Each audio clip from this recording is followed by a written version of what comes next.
Oh my god, Emily, are we gonna get beat up? Because we're breaking the first 2 rules of Fight Club. Honestly, doing a whole podcast about Fight Club is probably like sin. the most offensive way to break rules 1 and 2. Also, we're just not fucking dicks. Yeah. You can say the words Fight Club. No, Brad Pitt's not going to come after you. I was going to say, oh my god, Fight Club, Fight Club. You look at in the mirror, like, and say it 5 times, and Brad Pitt pops up behind you. And he's, like, sweaty and, like, a little jostled up. Oh, no! Yeah, okay. Wait, okay, I was just about to say something, but I'm gonna say we usually address that this podcast is a spoiler-full zone. We're gonna talk about the movie, but if you've never seen Fight Club and you have 1 ounce of desire in yourself to watch it at any point in your life, stop this podcast right now, because there's, like, a big spoiler twist thing that we're clearly gonna talk about a lot, and for me, I knew it, and it ruined, like, if you know that it's coming, it's like the Sixth Sense, right? It's if you know the big twist about the Sixth Sense, that Haley Joel Osment sees dead people, the whole movie is just, why bother, right? And that's why I've always felt about Fight Club, is I was like, why bother? I know the big twist. So, if you don't want to know the twist, then you get the fuck out. But if you either don't give a shit or already know it, then you can stay. But they are the same guy. Ooh. Whoa, crazy. They were the same guy the whole time. Who would have thought? But yeah, this was the first time I had ever seen this movie. And I had purposefully never watched it because I was like, I know the thing, so I don't give a fuck. Yeah, see, this is the second time I've watched the movie, and I kind of wish I didn't. I kind of wish I just riffed this, having only seen it the first time. Because here's the thing, and you and I were talking right before we started recording. I don't like Fight Club. There, I said it. I feel like you either love it or you hate it. And there's so many people that are so into movies that I feel like just say they like it because they're like, oh, it's Fincher. Oh, it's Fight Club. Oh, it's iconic. No, I don't like this movie. And that was the whole purpose. So this is Male Manipulator March, and our whole purpose of this theme is we felt like shit was getting a little too chummy. We were getting a little too comfortable talking about movies that we just love a lot. So we're like, let's talk about movies that shitty men love, and we're just gonna kind of rip on them, because I didn't think this movie was as insufferable as I thought it was going to be, basically. I was like, oh, this is going to be like 2.5 hours of me groaning. And there were parts that I didn't hate and that I found to be interesting and intriguing and that I, like, didn't see coming. But for the most part, I'm just, like, rolling my eyes. Funny that you say that you don't like this, though, because you do have it ranked as 4 stars on Letterboxd, which I was really thought we were going to be at odds here. Because when I logged it in, I was like, oh, Emily really likes this movie? Interesting. I definitely liked it better the first time I watched it, having not known the twist. The thing. And, like, but, like, now it just felt kind of like work to watch, honestly. Which it's also, like, David Fincher. It's 2 hours and 20 minutes. I think the pacing in this movie fucking sucks. But that's just Fincher. I could edit. When I feel like I could edit a film myself... If I'm like, give me the raw footage and I could make this under 2 hours, that's a bad thing. Like, I genuinely have a handful of scenes where I'm like, cut it. The movie's the same. Like, literally the whole thing stays the same. For me, being 35, maybe 40 minutes in, and then seeing Tyler Durden show up, and I was like, God damn it, this is gonna be a fucking ride, isn't it? And it's a bummer, because I, like...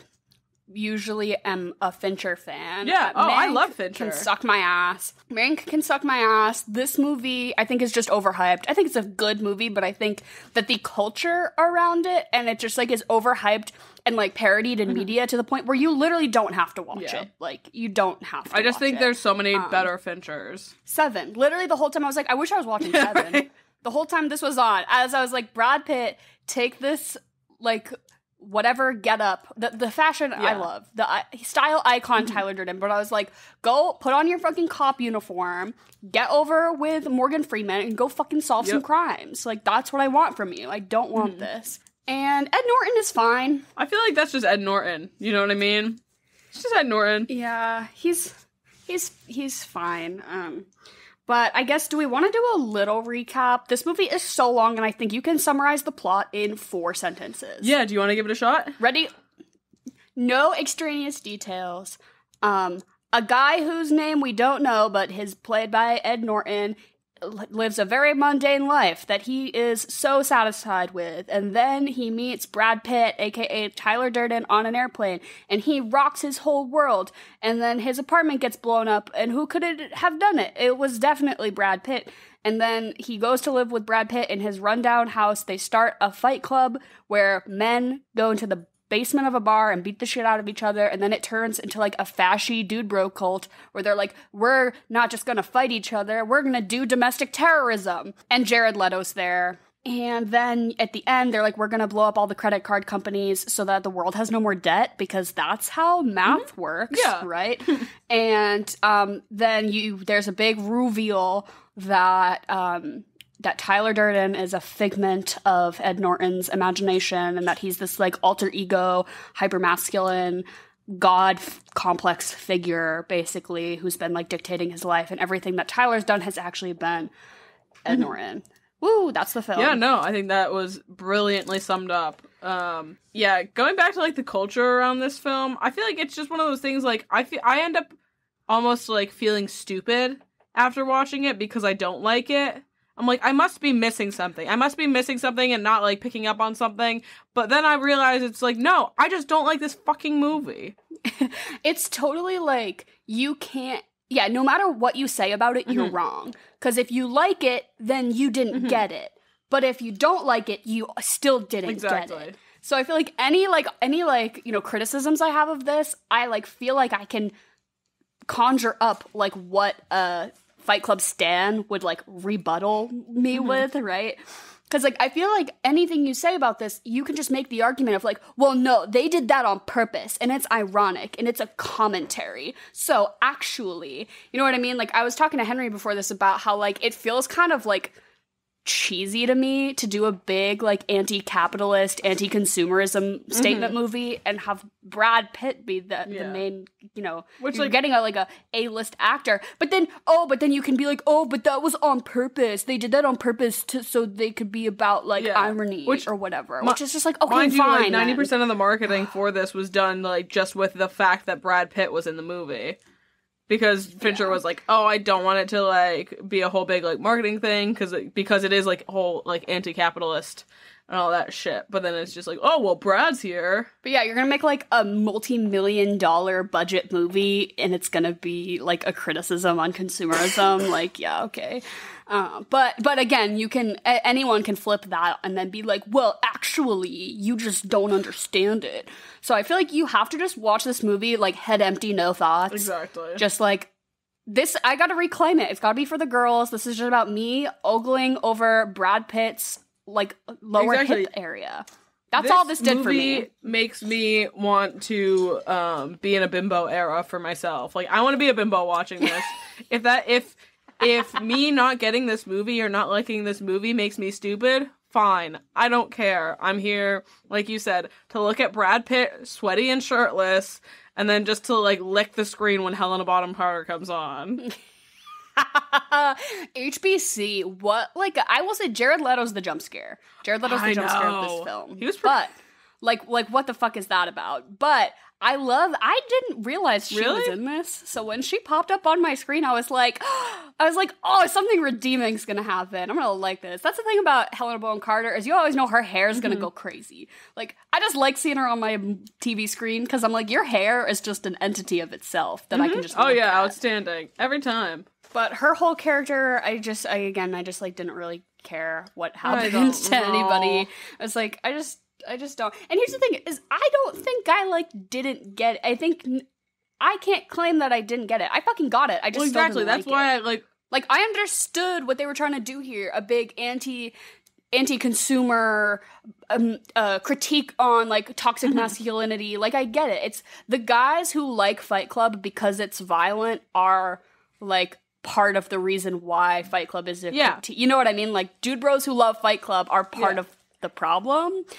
But what does it say about your film that you're, like, doing this really heavy-handed critique of toxic masculinity and a bunch of toxic dude bros loved your film? Yeah, well, I think that's just toxic dude bros not being able to think critically about a movie, which is the same thing of, like, American Psycho, and how, like, so many guys like that movie and everything like that, and it's the exact same thing. Yeah. Which we'll get to later this month, but yeah, no, it's just one of those things. It's another one. I just... Not excited. But interestingly, this is based off of a Chuck Palahniuk book, and I haven't read Fight Club, but I've read a couple of his other books, and I do really like his stuff.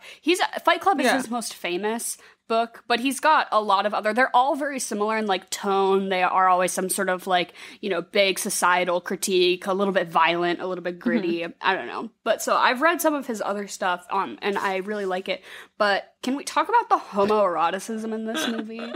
Because this is a queer film. Anyone wants to, this is right. Let's reclaim Fight Club for the gays, because if anyone wants to argue that this is not, like, a homoerotic, like, entity, Chuck Palahniuk is a gay man. A gay man wrote this book. So and in the book, I was, like, reading up on, like, what some of the key differences were from the book to the movie, because the movie does very much feel like his writing style, sort of, like, very plain narrative, like, whack shit is happening. He said that he thinks this movie, like, actually, like, a lot of people, I feel like, or writers will be like, okay, the movie is not as good as my book, but, like, I think he said that, like, no, the movie, like, it is better than my book. Or maybe it isn't better on my book, but it expounds on things, like, better. You know what I mean? And a ton of the dialogue is straight from the book. Like, they took pages and pages of dialogue from Fight Club and then just made the actors say it. Like, they did not really tweak too much about this.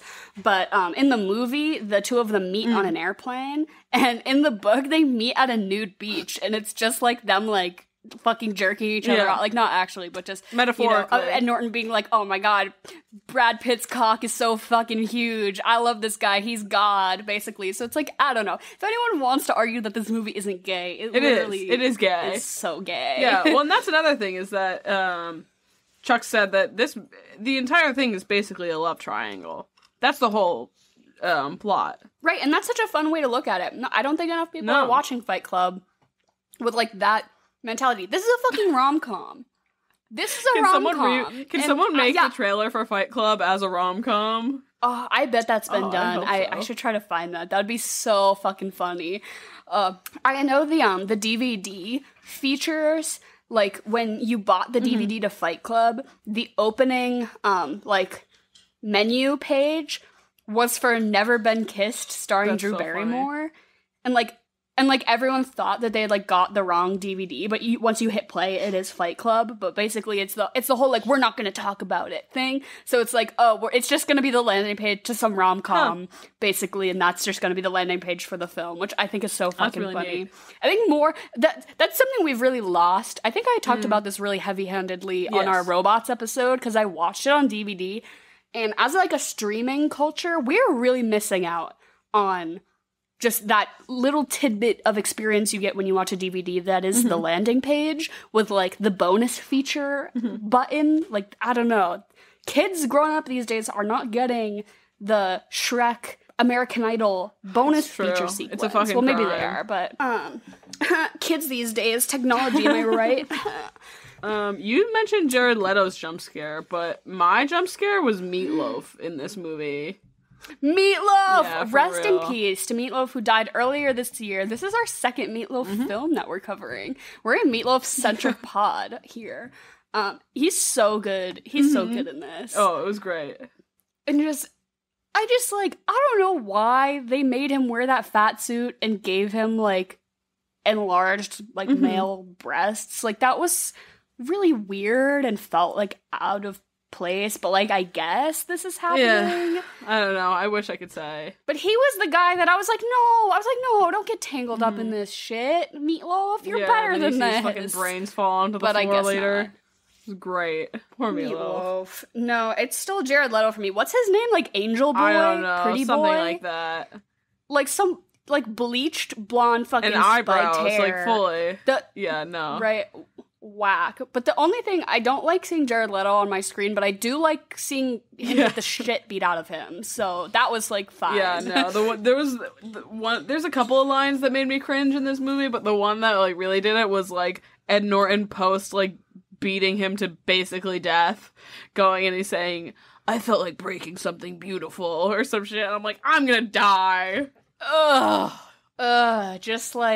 Just give each other hickeys at that point. Just like literally just sit around and suck each other off, please. Like it would make it'd be easier for everyone. Start a book club. Start a fucking book club. Yeah, one other thing that really stood out to me about this, and I'm just riffing off of the fucking IMDb page at this point, but it was that one thing they changed from the book to the movie is the basically the instructions on like how to make a bomb, which is in the book, which is like all like it goes into like everything you need to sort of make fucking dynamite and all that shit. And like that's the one thing they changed like from book to movie. They were like, maybe we should probably not tell everyone how to make a bomb. And I'm sitting there, I'm like, ages later, thank God, because of the people that see this movie and the ones that do idolize this. I'm like, that was good of you. Don't tell them how to make a bomb. Let's not enable toxic dude bros to do violence. But yeah, and I guess now we're just verbatim reading fun facts from IMDb. But I will continue that's my research. That Tyler Durden is way more violent in the books. He just like straight up murders people sometimes. And in this, I feel like they make it a big point to have him be like, "Oh, I'm not gonna kill anyone. I'm just gonna blow up buildings." Yeah. You know, like I think the closest he comes to actually like straight up murdering anyone is the gun to that his guy head, he holds at gunpoint, and then he's like, "Go follow your dreams," which was kind of funny. Yeah, right. Just like, yeah, no, there was a lot that needed to be changed. Like, not even like from book to movie, but I know like in post and everything like that. And like, I think it was Fox that distributed this or something like that. I'm not sure. I don't know. One of the big fucking companies putting this out. There's a lot of material that they were like, we don't know if we could do that. We don't know if we could put that in or whatever. And one of the ones, it was like, it was that line where, what is it? Marla says it after her and Tyler have fucked. And she's like, I haven't been fucked like that since grade school or something like that. But it was the way that came about was because David Fincher had another line in it, and it said, "I want to have your abortion." Instead.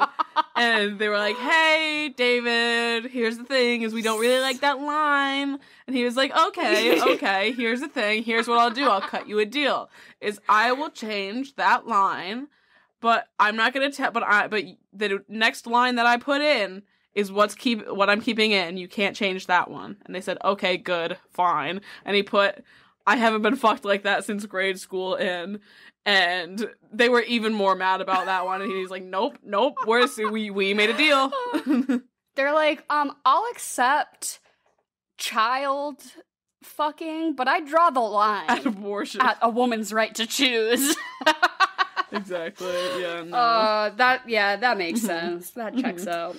Yeah, there was a lot in this movie that just, or at least on the fucking fun facts page that really stood out to me was that. And then I remember thinking this while I was watching it, and then like reading about it later. I was like, how long did Helena and Brad Pitt have to be in the fucking booth just absolutely feral moaning and screaming? And as it turns out, it was 3 days of recording just that. What? I'm obsessed with that. I want to be the sound technician who is like, "Helena, a little more breathy this time. Up in a little more pitch. Obnoxious." Yeah. Longer and louder. Those were like, that was a lot. A little more nasally. And Brad, with your chest, bud. With your chest. I feel like you're not giving us your all. Yeah. Oh my god. But honestly, could you imagine being paid to do that? That'd be so fun. I wish. Right, yeah. And to listen to 3 days worth of audio track, and they're like, we need to find the best 45 seconds of this. I'm like, yes, I'm on it. Don't you worry. I've got my favorites already bookmarked. Why the fuck is there so much, like, bad CGI in this movie? Because it was 1999. Did that bother you? But why? They were doing CGI of stuff that did not need... The opening of this movie is literally fucking Osmosis Jones of, like, CGI, like, Jimmy Neutron getting a brain blast or, like, traveling through the human body system. But it was 1999, so they did not have the tech to pull that off. That fucking rubbed me the wrong way. There was also parts where they were, like, zooming around Ed Norton's apartment really fast that they did in CG, and it just looked like fucking shit. Why was that penguin there? Why was there fucking Mumble the penguin from a Happy I feel like Feet? I don't remember what you're talking about. The penguin? The whole sequence about the penguin. There was a fucking CGI penguin who has at least 15 minutes of screen time in this movie. You're looking at me like I'm cracked. Maybe Did I watch like a different version of this movie? Like, do you not remember there's the penguin and he's in the like cancer support group and they're like, we're gonna do a guided meditation and you need to find your power animal, and he's like in an ice cave and there's a penguin and then he like whispers to the penguin and he's like, slide, and then the penguin like slides down the ice tube, and I then think this was literally the 5 minutes that I left the room while I was watching this. No, because it comes up throughout the film that whenever he needs to like go to his happy place, he like I know the ice cave. I know the ice cave. Yeah, and then Marla's in there some of the time, and then because now she's the penguin, she's his power animal, which is like a whole again, just like the whole thing could have been cut. It was fucking stupid, but there was this jank ass CGI penguin. I'm gonna have to go back and look at the CGI penguin because for some reason, that did not even register in my brain. Maybe I was too busy looking at the fucking IMDb facts or some shit. I have no idea. Oh my god. But no, in the ice cave, they actually... I'm just ripping it. The ice cave scene, though, now that you're talking about it, they used... and speaking of bad CGI, is his, like, breath that you can see in the ice cave is the... they just ripped it from Titanic. From Leonardo DiCaprio's breath when he's like floating in the water or whatever, and they just used the same effect. And not even that, they literally fully like took like the breath that like that man was breathing and like chopped it and screwed it and fucking put it in. I don't know how they do it. I don't know enough about CGI to speak about this in a smart way, but yeah, they basically copy and pasted it into this movie because they always said we need an effect. Wow. But yeah, the whole fucking I remember caves. I don't know. It was just fucking stupid. This movie's stupid. Yeah, that one was pretty dumb. I will say that. I don't know. The thing that like rubbed me the wrong way about this was the fact that I feel like there are definitely those men that would like squat in that house, in that absolutely foul, nasty, and disgusting house. And would be like, yeah, this is the life, man.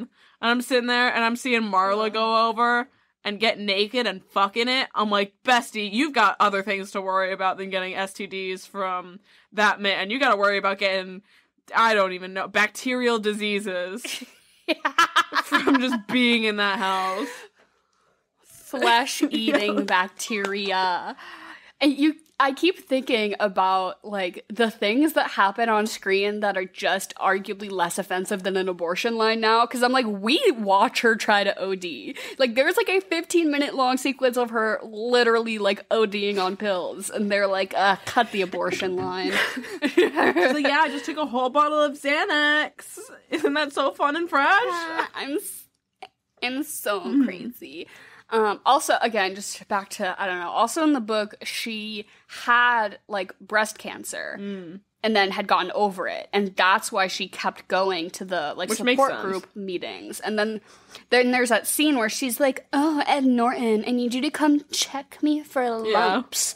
And he, like, goes and he fills her up, and then he's like, no lumps. In the book, he finds a lump, and then I don't know if he, like, doesn't say anything to her, or if he tells her and then she decides to ignore it. I don't know. It's a whole thing. But it's, like, very much like Marla does kind of have a reason to be, like, going to these cancer support groups.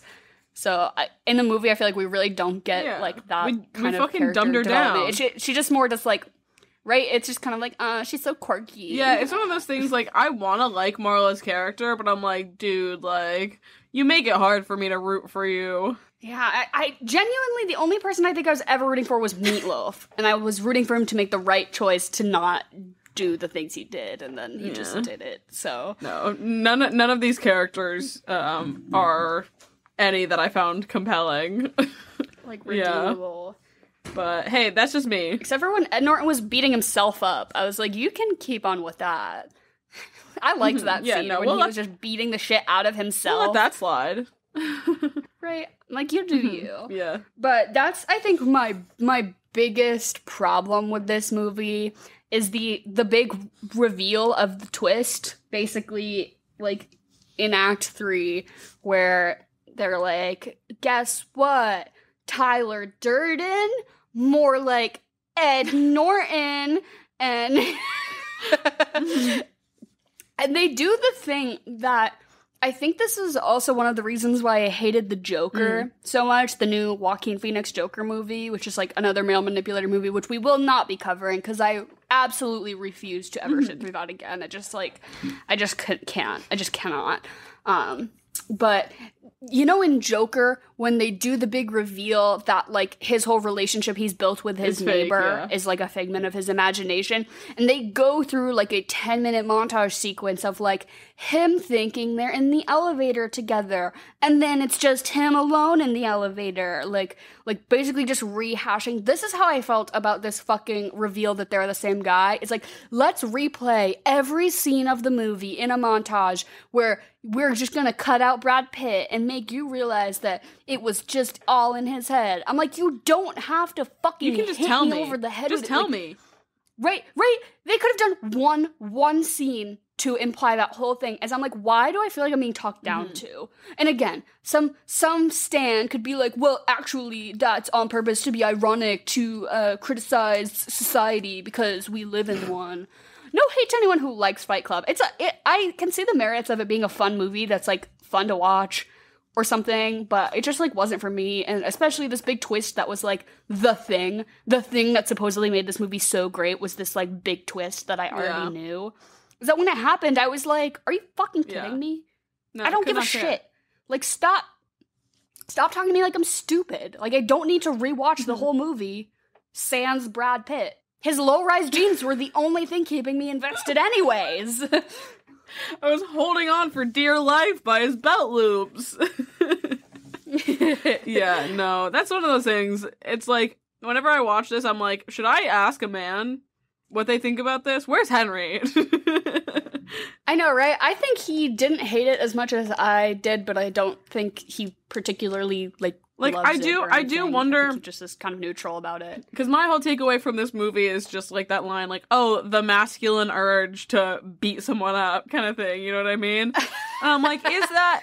I do wonder if like that is one of those things about guys that like why men do like this movie is because they've been in a scenario where it's like, yeah, I just want to beat my friends up. Right. I actually did ask Henry because we watched this together, and I was like, I don't know if it's because I'm just like not a violent person or if it's because I'm a woman or like what, but I'm like, is this a universal male feeling that you want to like hit something? And he was like, not like yes and no, and like kind of, but I'm like, I genuinely have never ever felt the desire to hit another person other than to be funny. Like you know, like I mean, not that hitting people is funny, but I mean, like, as, like, a joking, joking comedic way. Like, you... But, like, I've never, like, even people... hit me and punched my contacts out before. Exactly. And that was hilarious. It's for the jokes. I slapped Emily's contacts out when like we 14. were in, I think, junior high. Yeah, we were, like, in junior high, and I, like, jokingly was going to slap you, but, like, you were just a little bit closer than I thought. Perception so, like, was my off. fingertips grazed your fucking cornea for some reason, and I, like, swiped your contact lenses out of your eye. Honestly, I've never done anything as dexterous in my whole life. And it was genuinely just impressive to a certain point. But, like, even people I have despised, and people who have wronged me, and, like, or just somebody, I don't know, I've never, ever felt the urge to like beat the shit out of another person. I just don't. Interesting. Do you feel like that's one of those things, like that's a guy thing, and females just scheme? I feel like we scheme instead. Scheme. Maybe that's just me. Maybe that's just talking about my my reality. A female remake of this movie, but then it's just like her inner monologue of her being like, fuck that stupid fucking cunt, blah, blah, blah. But like smiling and like being really friendly and like not actually ever doing anything about it. No, a female version of this, but it's just Emily Blunt from The Devil Wears Prada, and that's our main character. No, but I want like so if Tyler Durden is like the apex of like masculinity, if we're doing a gender bent remake of this, I want the fictitious alter ego to be one of the fucking cock destroyers. That's what I want. It's like just me going about my daily life, like getting diagnosed for a sleep disorder, and then just being like, oh, a fucking cock destroyer. Yeah, what would you cast as your Tyler Durden is the real... Yeah, like, literally, what are their names? Sophie and... I don't know. Yeah, that's ours. I don't know their names. Yeah, the cock destroyers. Those are ours. You get one and I'll get the other. But also, as a person with a sleep disorder, I have to tell you, Brad Pitt does not show up. Brad Pitt does not show up when you have a sleep disorder. You just can't win. I was like, my alter ego is just like myself, but I do stand up. She just like follows me with a mic, and she's just like doing bad stand up, and I'm just like, oh, shut the fuck up. That's my like mental. That's my like, you know. Yeah, she's just constantly bombing. Hey fellas, is it gay to want to fuck your imaginary friend who also is Brad Pitt? I think yes. All right, back at it again with another chocolate or vanilla game hosted by my lovely mother, Jen. It's you just say two things. Which one do you like better? Jen, how are you? I'm good. How are you guys? Pretty okay. Not too bad. Decent. Certainly decent. And is there a theme this week? So there is a theme. It has nothing to do with Fight Club or anything like Fight Club. Perfect. I feel like we need this break in the podcast. Yeah. I feel like lately I've been talking to so many people about biopics because there are just so many like current and upcoming. So this is a biopic round. Okay. Nice. All right. And if you haven't seen them, just the idea of that person playing somebody. Okay. It's good. Yeah. Love it. All right. Chocolate or vanilla? Chocolate. Vanilla. Chocolate. Daniel Radcliffe as Weird Al or Emma Watson as Nikki in The Bling Ring? Daniel Radcliffe is gonna be Weird Al? Yeah, it's in production. Yes. Oh, I'm obsessed with that. Absolutely. Absolutely Daniel Radcliffe as Weird Al. I have no need. There's no need for a Weird Al biopic, and yet take my money. Like, yes. As much as I do love the idea of that, and I can't wait to fucking see it, that's probably one of my favorite performances by Emma Watson, is her in The Bling Ring. Gotta love a bimbo. I think she was outstanding, and that movie is so just funny and so slept on. So I'll go with that one. I'll go with Emma. Okay, I'll go with Emma too, just because obviously I've seen that. Haven't seen Weird Al because it's not out yet, but I think he's gonna be awesome as Weird Al. I don't love biopics about people who are still alive, but yes, yeah, but there's a lot of them.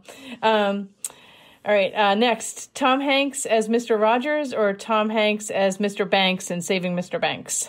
I haven't seen either of those, but I'll go with Mr. Banks because I felt like there was a pretty solid Mr. Rogers documentary that came out, and then they like rode the success and immediately just made a biopic, and I'm like, there was no need. I don't know.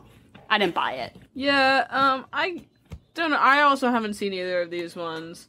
But I feel like Tom Hanks could do a very good Mr. Rogers, so I'd like to see that one more, I think. So I'll go with the Mr. Rogers one.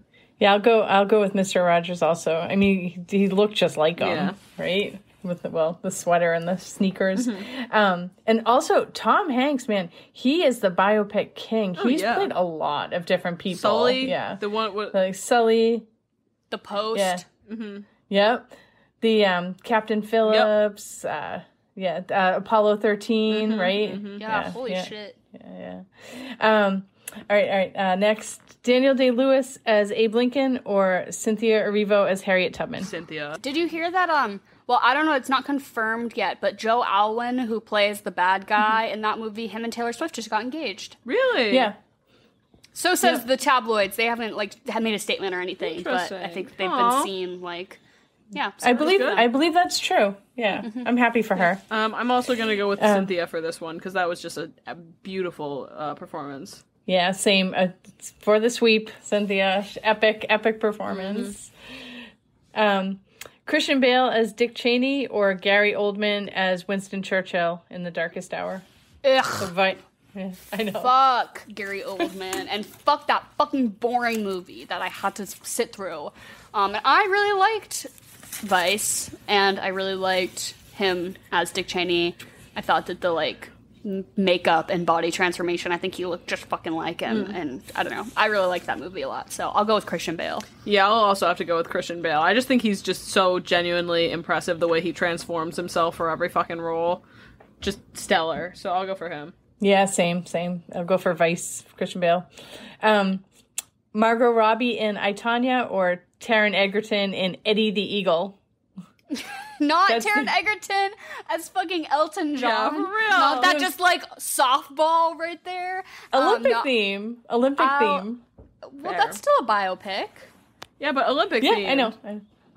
Oh, Olympic theme. Okay, well, it's got to be Margot Robbie as Yeah. I, Tonya. That movie was fucking crazy. Outstanding. It's Margot all the way. I agree she was outstanding, but I would pick Taron every time over anybody and anything. I saw a really good tweet recently that it was I would be terrified to be a pop star in modern day because what if Taron Egerton covers your song as a gorilla in one of those Sing movies and absolutely bodies you? No, really. Same. All right, next is Jamie Foxx as Ray Charles or Jennifer Hudson as Aretha Franklin. Oh, that one's pretty new, right? The Aretha Franklin one? Yeah. I haven't seen it, but I also haven't seen the Ray Charles movie, so I guess I feel like I heard something about him, really learning to play piano or something. I don't know. I've heard good things about Jamie Foxx as an actor that have come from the success of that movie, so I guess I'll pick that one. Yeah, I haven't seen all of the movie. It's one of those ones I've seen, bits and pieces, but it was still really great, so I'll go for Jamie Foxx. Yeah, same. I think he might have won Best Actor for that. Wouldn't surprise me. Next one is Jesse Eisenberg as Mark Zuckerberg or Kristen Stewart as Diana Spencer. Kristen Stewart as Diana Spencer. I literally didn't like that movie. I did not enjoy it. I thought she did a good performance, but overall I found it difficult to watch and very boring. But I will never commend Jesse Eisenberg in any way, shape, or form, and I will always commend Kristen Stewart. So Yeah, don't love that guy. He just seems like a mean person. But Kristen Stewart, I do think her accent was phenomenal. So I'll give it to Kristen. Yeah, I'll give it to Kristen too. She was that movie was weird, but I don't know if I thought she was good, but she was definitely memorable. I'll tell you what, is her wigs weren't. Her wigs were not good. I think they channeled the style of her though. Channeled, but I don't think they hit it on the head. Agreed.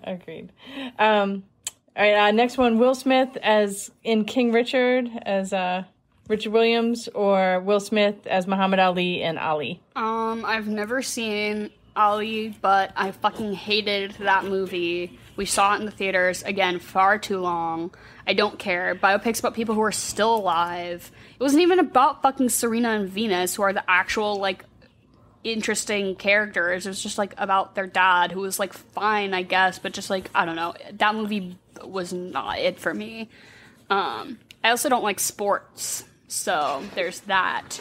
So I guess I'll pick him in boxing doesn't count though, because that's different, I think.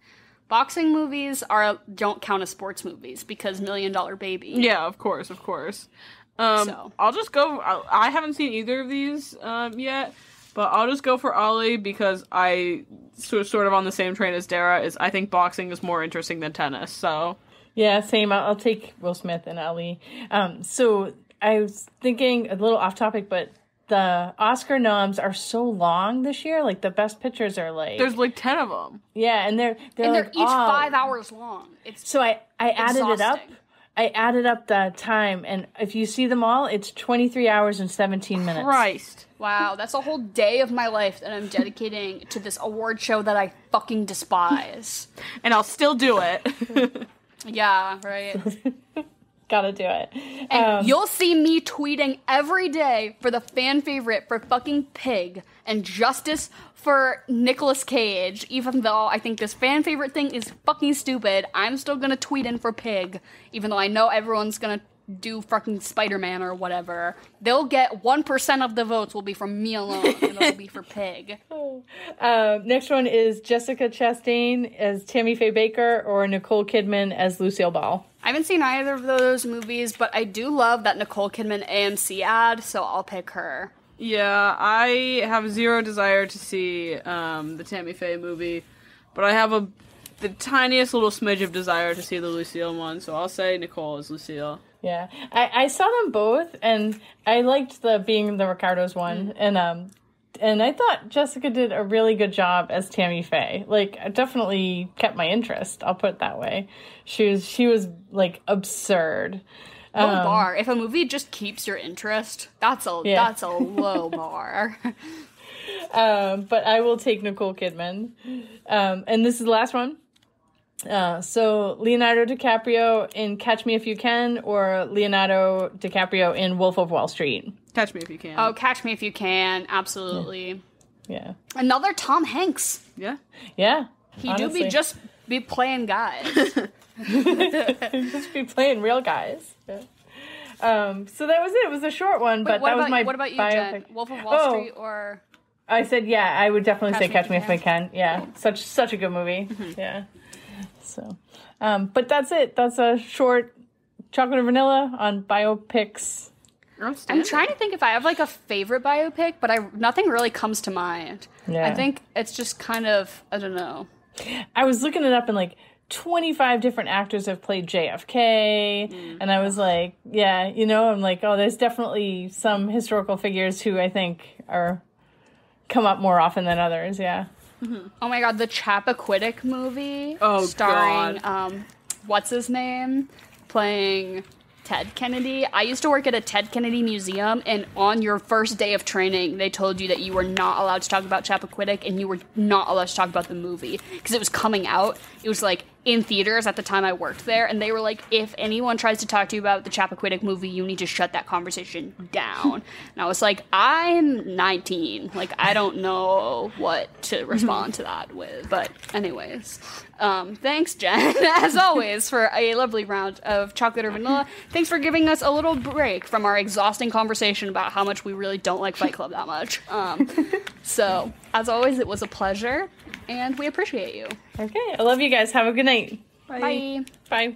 I feel like I was just thinking about that Robert Pattinson photo shoot pretty recently. I think it was for GQ, Yeah, it was. but maybe I'm wrong. But where he was like literally dressed like fucking Tyler Durden. Like, I loved it. The whole time I was watching this, I was like, damn, I wish that was our Pats. Like in those like little like razor sunglasses. It was outstanding. Probably one of my favorite photo shoots that I've seen in a very long time.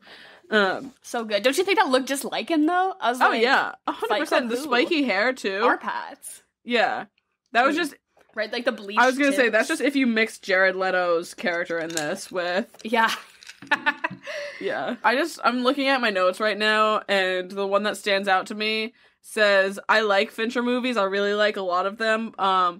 And usually they just kind of make me think, but this one makes me want to take my brain out, put it in the washing machine, and throw it on spin cycle until it's just goo. Right, smooth brain. I want to be smooth brained after this movie. No, I can understand. Like, I love a good critique of capitalism. Don't get me wrong. Fuck the system. Like let's talk about it and let's make movies about it. Whatever. But I just I didn't like the layers and layers of subtext that I had to read through in order to feel like I was accurately getting the message. Because it was like, this is what we're presenting to you, which is what it is on a surface level. But then there's a message hidden behind that. And then behind that message, there's another layer of subtext that it's like if you fall into the wrong zone, you don't get it. And there's like 15 layers and it's just like every other one and you're just bound to land somewhere. That's how I felt about this. At any given moment, I'm like, I could either be getting this or not getting this. I think, but like, I kind of wish that I watched this movie like I was actually, well, I was alive in 1999, but like I was like a functioning human and not a baby. Hardly. I wish that, like, I could have watched this in the 90s, because I think the timeline and the time period that this came out is a lot different than, like, seeing it now and everything like that. Because now, like, having, like, a big anti-capitalist movie and all that shit is nothing groundbreaking whatsoever. And so watching this just feels, I don't know, like, not half-assed, but it's like, oh, yeah, okay, like, whatever. But, like, watching this in, like, 99, like, yeah, no, I can understand why this is, definitely regarded as an insanely good movie, but and especially like visual filmmaking, I think it's really nice to look at. I loved the scenes where it was like Ed Norton walking through his apartment and we get all the names of every IKEA furniture he owns. Like, I thought that was great. The little, like, just like the beautiful shots of him getting like prepackaged meals on flights, like I thought, and even just like the color grading. I usually am not here for like an Instagram filter on a movie, but I did like the like slightly greenish, gritty kind of color grading they did on this. I don't know. I thought it fit. I thought it was nice. I thought the costumes were great.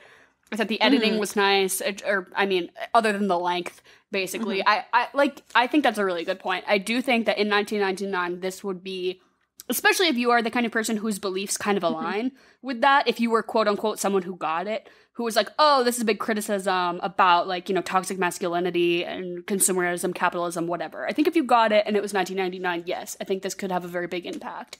But I think the culture that has stemmed from it, literally, the first thing I think of when I hear Fight Club is, like, dude bros being like, don't say it. The movie that you can't talk about. It's like adult Harry Potter fans who still, it's like, he who will not be named. It's fucking Voldemort. Like, let's just talk about the characters and the thing. Like, I don't know. Maybe that makes me an asshole for, like, not letting people enjoy things. But I'm like, if you're gonna be a dick about, like, people saying Fight Club because it's a plot line that you're not supposed to talk about it, that shows me that you didn't get it. Because clearly the point is that you do talk about Fight Club. Is that you tell your friends about it and that they join so that you can be a fucking fashy dude bro army. Like, that's the whole point of Fight Club. So if you are out here in the real world telling people not to say it, then you should fucking watch the movie again. That's or not, or like never watch another film in your life. Yeah, you have two options. Like, even when I was like reading Letterboxd reviews about this, there were people who would like censor out like F star like C shut star, and I'm just like, stop. I'm like I get it. Like, it's one of those things. Like, I'm sure it, like back when it came out, like, I get it, funny joke, good, great, but like, dude, come on, it's like 23 years later, I'm begging you. This also, like, this came out after 7, which to me, like, 7 feels more mature in its filmmaking choices. Not that I have any grounds to critique David Fincher, like, after Mank. I don't know, after Mank you might. Maybe he's just cashing in. He just wants like another house or something. I'd like to think that he didn't mean that one. But I don't know, just I have no position to critique him because I've never made a movie, so what does my opinion mean? But the movie 7 to me feels like a more mature, well-developed, more thought out. If you, not knowing what years these came out, you told me to like put David Fincher films in chronological order by how I feel like the trajectory of his like growth of filmmaking was, I would put this before 7. You know what I mean? Like learned, not mistakes, but like learned from this and then developed a more intriguing. I think the kind of toxic masculinity we see in Brad Pitt's character in 7 is way more intriguing than we see in anybody in Fight Club. And that's not even really the point of 7. I mean, it is a little bit, but like it's not like the focal point of the whole fucking film. Whereas it is with this one, and I'm just like, maybe it was just too heavy-handed for me, that's all. Yeah, no, I agree with you. It's one of those things. It was so heavy-handed. Which I'm like, yeah, I don't know. Maybe it had to be, and maybe it came across better as a book. Yeah, I don't know. One thing I did because like because you can be really heavy-handed like that when you're writing, because you're not like literally shoving shit in people's faces, you know. One thing I did really like about this movie was the soap plot point. The masculine urge to start an Etsy shop. The masculine. That's Bro, what you and your boy. If men should take away anything from this. It's not about you and your bros fighting each other. It's you and your boyfriend becoming Etsy sellers and fucking making soap together. squatting in an abandoned house and just making some soap. I've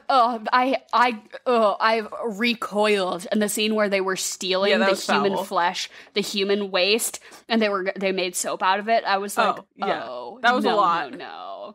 That's like we can't even have one nice thing, which is them making soap. Is we have to see the fat spill out of a fucking waste bag. But my impression of, like, because the movie poster is, like, him holding a bar of soap that says Fight Club on it, and I always just thought it was, like, a gay thing. I thought it was, like a don't drop the soap during Fight Club or else we'll fuck your ass. Yeah. Like, that's literally what I thought it was. Because I knew there was going to be some, like, homoerotic subtext, because, like, I've seen the Tumblr gift sets of the, like, slow-mo, you know, gift sets of Brad Pitt in this movie. Like, I knew what we were getting into was going to be a little bit gay.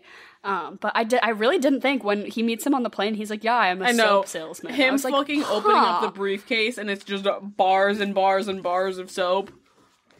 It's like, okay. This is clearly a pre-9/11 film, because they would not let you have that on the plane these days. No, like, watching the scene where the plane gets ripped in half, like, I was gonna say, I'm flying soon. I was like, I don't want to see that. Me too. I've never been on a plane by myself before. Really? Yeah, where are you going? I'm going to Texas, which actually, so I'm going to Texas to go to South by Southwest, which has a film festival, and I'm really excited to report back here. I'm hopefully going to see some cool movies. I'm going to see the new A24, Everything Everywhere All at Once on its, like, release. That looks so good. Like pre-release. So I'm going to get to see a bunch of, like, festival type films, like, on their, so hopefully I'll have a little bit of tea to spill for you guys here on, like, what's good and what's worth watching in the upcoming, like, months or whatever. I'm going there for school and I'm supposed to be, like, networking, but I'm like, no, I'm gonna go watch movies. That Nicolas Cage one, like, The Unbearable Weight of Immense Talent or whatever, I'll probably go watch that one just because it's, like, that's stupid amazing and funny. But yeah, hopefully I'll report back with some tea and insights on please do new movies. I was gonna say I'm not doing anything nearly as cool, but I am going to England to visit my brother's studying abroad. That's awesome. So I'm going to visit, if anyone in London or I think we're spending time in Worcester, any Swamp listeners want to, I don't know, host me, let's watch a movie. I'll come over. We can go to the pub, and isn't the food in the UK, like, what the fuck is haggis? Like, I don't think that's UK. I think that's Scottish. Well, I mean, that is UK. That is in the UK. Yeah, not that is, England. But that's, no. I'm excited. I want to try a Scotch egg. I was just gonna say that, or, like, beans on toast. Beans for breakfast, that is a harsh way to start your day, but props to you. That's what they've substituted coffee with instead of, like, having they drink tea. They drink tea, not coffee, but they're like, beans. Instead of, like, having your morning coffee and then, like, followed up by your morning poop, it's beans and then your morning poop. Literally a can of beans on some fucking white bread. I've never been to the UK, though. I've never really been anywhere. I've never really been out of the country too much. So if we want to do a world tour of the swamp, we can come visit our 3 listeners that are in I'll tell you what, I'll be throwing up stickers everywhere I go. Yes! Somebody, I put them up so much. I had it on my laptop, and somebody in one of my classes was like, what is that? I see those around everywhere. And I'm like, oh yeah, that's just me, like, defacing every surface. I'm like, oh, that's just because I go to school here, and also this is my podcast, and I have a lot of stickers for it. Like, don't tell on me.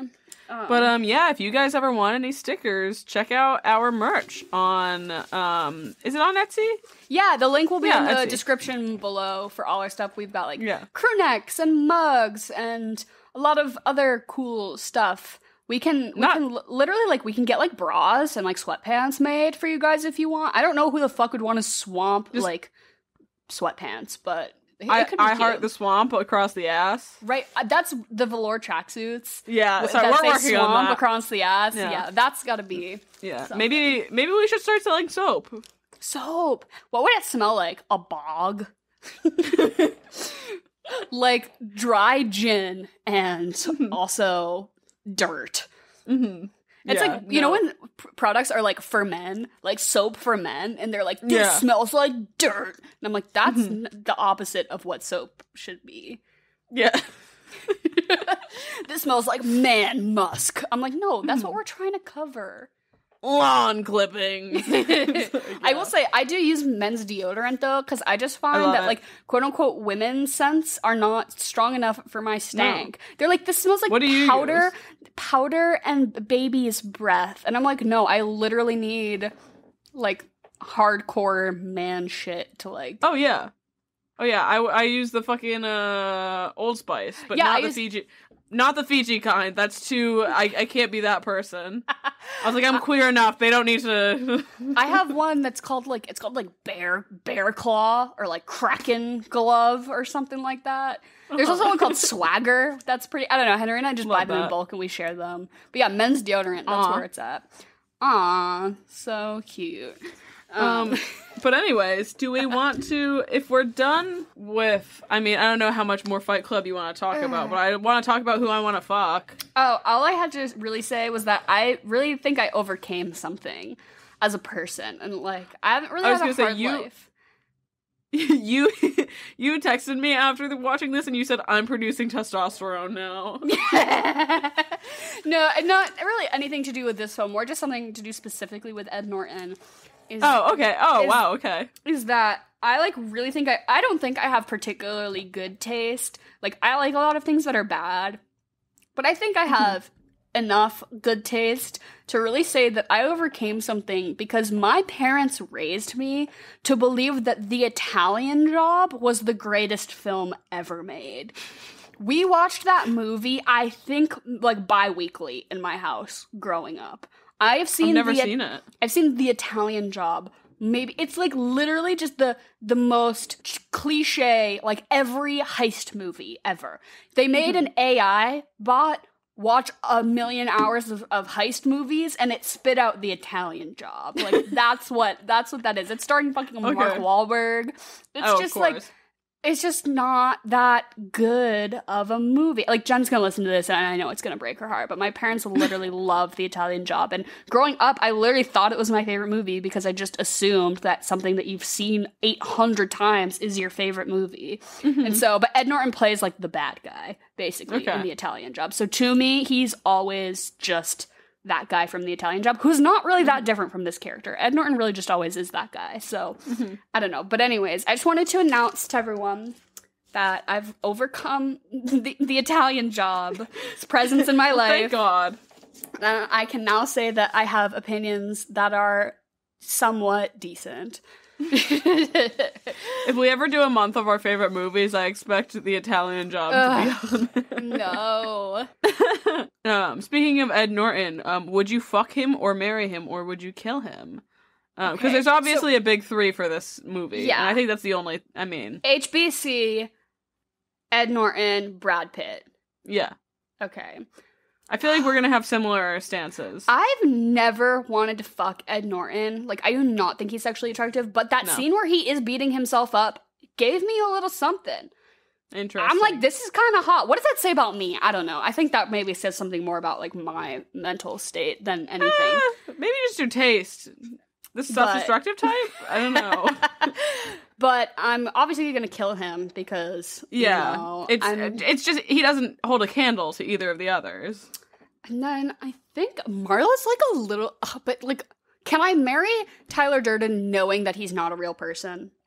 We're gonna, yes. Can I marry the idea of a person? Yes. Can I? In this context, yes. Yeah, so I think I'm gonna marry Tyler Durden because then he can just be my imaginary fascist dude bro friend who just, like, hangs around and, like, gives me bad advice, which is, like, basically my life already. And I'm gonna fuck Helena Bonham Carter because she seems like a good time. I don't know. I'm gonna flip-flop that. Obviously, I'm killing Edward Norton. But I don't think I could deal with a life with Tyler Durden. But I could deal with, like, 30 minutes of him. So I'm gonna fuck him. Do you hear the way they were making fucking Helena Bonham Carter moan? I think I can deal with that.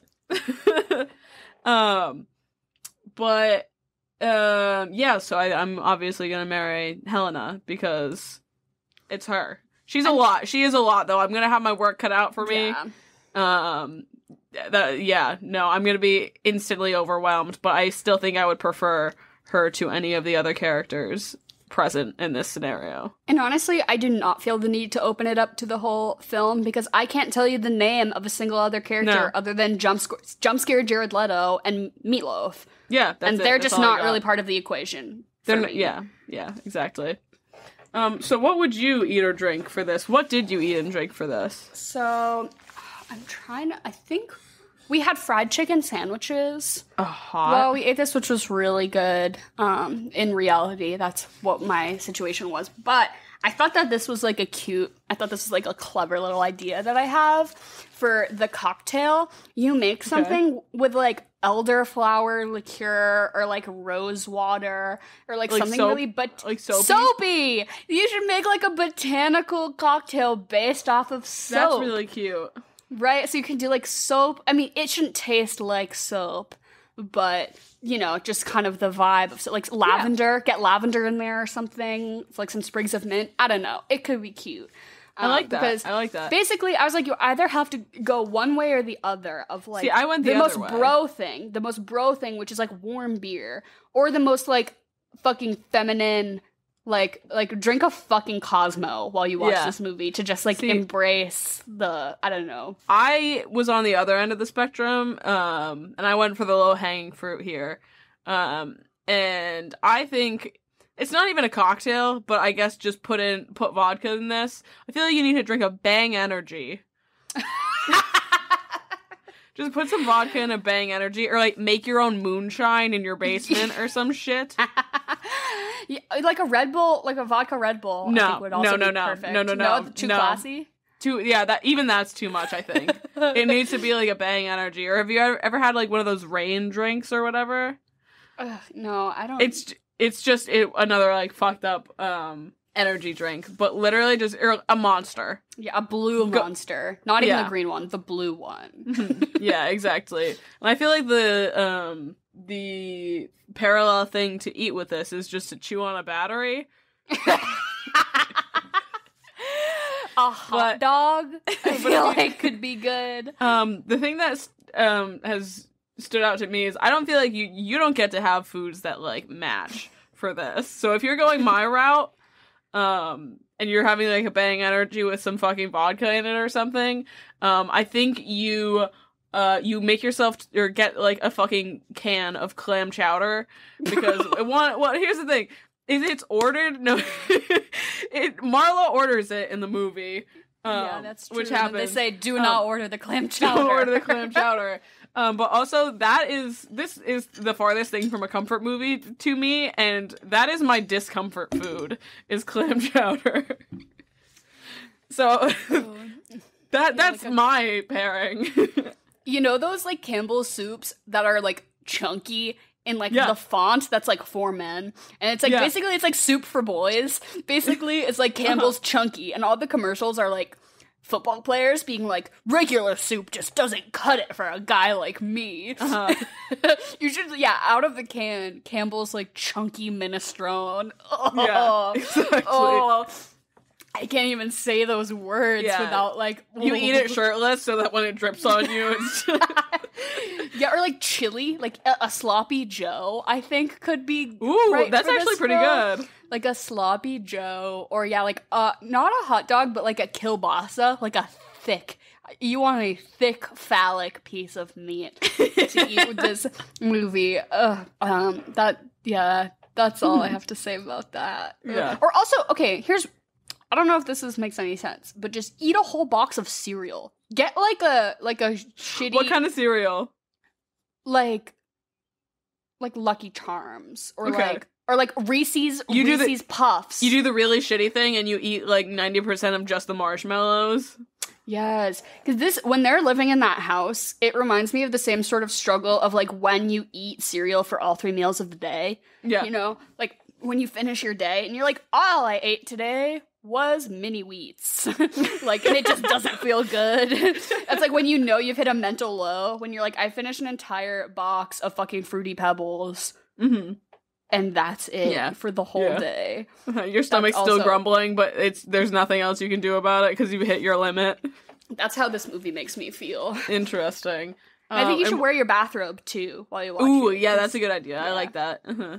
What are you watching after this? Because I've got a very concrete answer. Okay, I have, like, a loose handful, so you can go first. So I think this is a movie that you can't watch anything even remotely close to the same thing afterwards. If you want to watch a fucking another David Fincher movie, you scare the fuck out of me. And I think this was said by, I don't know if it was, David Fincher himself, or I think it might have been the writer of the book, is that, like, certain types of people have their movies, and this is, like, a movie for dude bros. But he gave the example of, like, women have the Sisterhood of the Traveling Pants. And I think you follow this movie up with Sisterhood of the Traveling Pants, because it is just the exact opposite of this. And that's what I want, and that's what I need. But yet so similar. Like, exactly. They are different, yet they are the same. I love that. No, I totally agreed. This whole time I was like, I wish I was watching Seven, but, like, gun to my head, I would not start Seven after finishing this movie, you know? I, like, in my heart, I'm like, damn, wish I was watching Seven, but, like, I'm not gonna do it. Like, I'm not gonna turn around and do it. My few ideas that I had were, I brought up earlier, that fucking penguin, watch Happy Feet. Like, watch another poorly animated early 2000s movie about penguins, and fucking watch Happy Feet, or, like, maybe, watch like, March of the Pingu. Penguins. Have you ever watched Pingu? Yeah, isn't it from, like, Sweden or something? It's like Somewhere a in European. Europe. It's like it was like So I don't, cute. yeah, that was what I was doing 2 days ago when I was hungover out of my mind. Is me and my roommates all sat down and put on Pingu and just laid on the floor. I love that. Yeah, I'd say that either watch a penguin movie or just watch a critique on capitalism / consumerism movie that's just better than this. So you could do Parasite, you could do Sorry to Bother You, or you could do my pick of these three, Spirited Away. I think Spirited Away is kind of a anti-consumerist movie, a little bit. I don't know, maybe not as much as the other two. But You're right. I would love to cover Spirited Away sometimes. I'm surprised we haven't done any Miyazaki films yet. But that would be, just watch a better, like, critique on capitalism movie. I don't know. Yeah, any of those three are good to go. I like that a lot. And so thank you all for joining us for Male Manipulator March. I'm sorry if you really like Fight Club. I promise this wasn't a personal attack against you. I just don't like it. But then what again, what would I rate this out of 10? I'm gonna give it a 4. I was gonna say, I think I gave it two stars on Letterboxd, so I think that equates to, like, I'll give it a 5. I'll give it a 5 for, like, we got to see Brad Pitt's, like, Mons Pubis area a lot, which was really good for me. Yeah. Full Frontal would have pushed it up to, like, a 6, but there was so much cock in this movie. There was so much, like, penis. There was a lot of full frontal penis happening in this. Not from Brad, but you know when he clips... He's splicing the... But it happens in the film. They're, like, subliminally flashing penises at you for, like, every 10 minutes in the movie. Yeah, I felt like I was having, like, a fucking epilepsy episode. Was that a seizure? I felt like I was seizing because there was, like, flashing. And it was because that they actually, like, spliced in, like, cock into the movie to be like, this is what Tyler Durden did, so this is what we're doing. That's funny. So, yeah, there's just, like, a lot of soft dick in this movie. But yeah, I'll give it like a 5. Yeah. But yeah, like I said, I'm sorry if you really like Fight Club. It's just not for me. Couldn't be us. And I think we're achieving our goal here of Male Manipulator March being a negative. We're both just really gonna talk a lot of shit this month, I think, about movies that a lot of people like. And I'm not claiming to be smart or that my opinion is right, but I am just gonna say it into this microphone. So who's gonna stop me? Yeah, right. David Fincher comes on. He's like, oh my god. You. Honestly, I don't even know what I would say. Be like, what was up with Mank, dude? Can we hash that out real quick? Really? What the fuck was up with Mank? Like, I'll give you Fight Club, but Mank, dog. Anyways. But yeah, thank y'all for listening. We love you, and you're awesome. Links to all of our shit in the description below. Merch. and social media and DM us what you want us to do for this month and upcoming months. Themes, films, literally anything. If you're like, I need that swamp tracksuit that says swamp across the S, like maybe we can get that happening for some people. It just, there hasn't really been an uproar of support for it. So, I'm patiently standing by. And thank you all, as always, and goodbye and good night. Whiz, and goodbye and good night. Whiz, and goodbye and good night. Whiz, and goodbye and good night. Whiz, and goodbye and good night. Whiz.